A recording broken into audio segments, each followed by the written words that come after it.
Something Missing by Lionel Walfish. Did you ever feel as though a part of you is missing? Elsie asked in an abstract manner.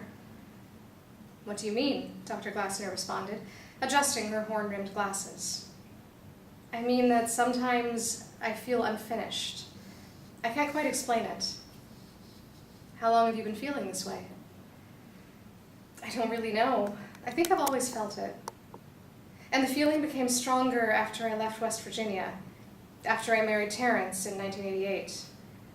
My mother was against our coming to Chicago, but Terrence knew that in order to carve out a future, he was not going to make it in Farmington. Maybe you're missing your parents, the doctor suggested. No, I don't think it's that. I speak to my mom twice a week. My dad's been gone since I was small. I see my mom every summer for 3 weeks. The kids used to come with me. How's family life coming along? Fine, Elsie said. The twins are away in university now and quite self-sufficient, as well as being inseparable. Terrence is doing well at Spivak and Johnson. There's talk about making him partner. Everything's fine. It's just this nagging feeling of something missing. Do you think it might be the twins? You mean empty nest syndrome? Oh, no. As I said, I've had this feeling for years. All my life, really. Well, Dr. Glassner said, glancing at her wristwatch, this is certainly something that we can explore in future sessions. The doctor stood up from her chair and offered Elsie her hand. We'll talk more about this next week. I don't think it's anything serious. When Elsie called her mother that night, the conversation drifted to Elsie's childhood. But you were a gorgeous child, her mother said. Everyone loved you. Mom, I'm sure something happened to me, but I don't know what it was. I go about feeling as though something is not quite right. I get lonely, even when I'm with Terrence. Did anything happen to me? Nothing happened to you, dear. You were a happy child. Yes, I know, Mom, but why am I feeling this way now? What is happening to me? Her mother hesitated.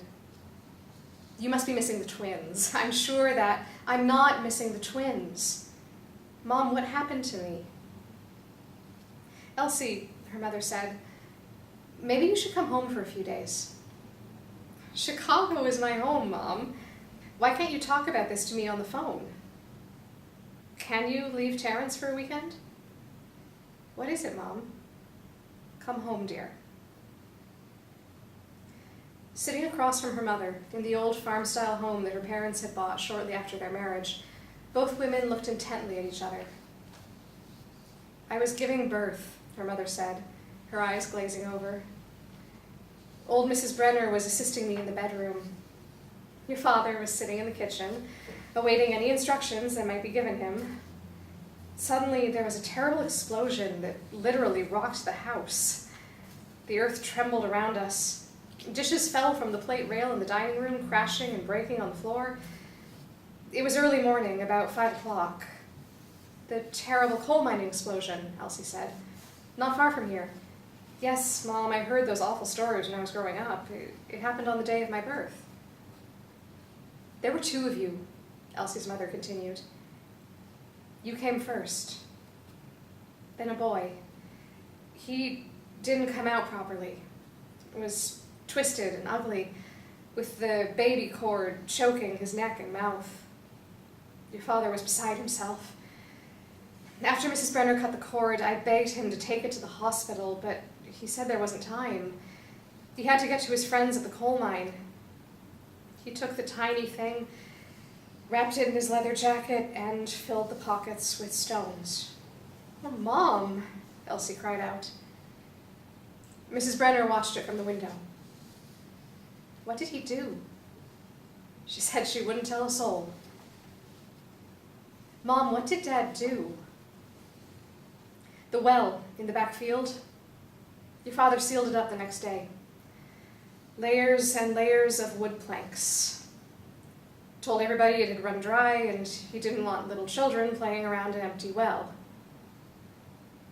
Little children, Elsie repeated, standing up, walking slowly towards the living room window, and staring blankly into the darkness of the night.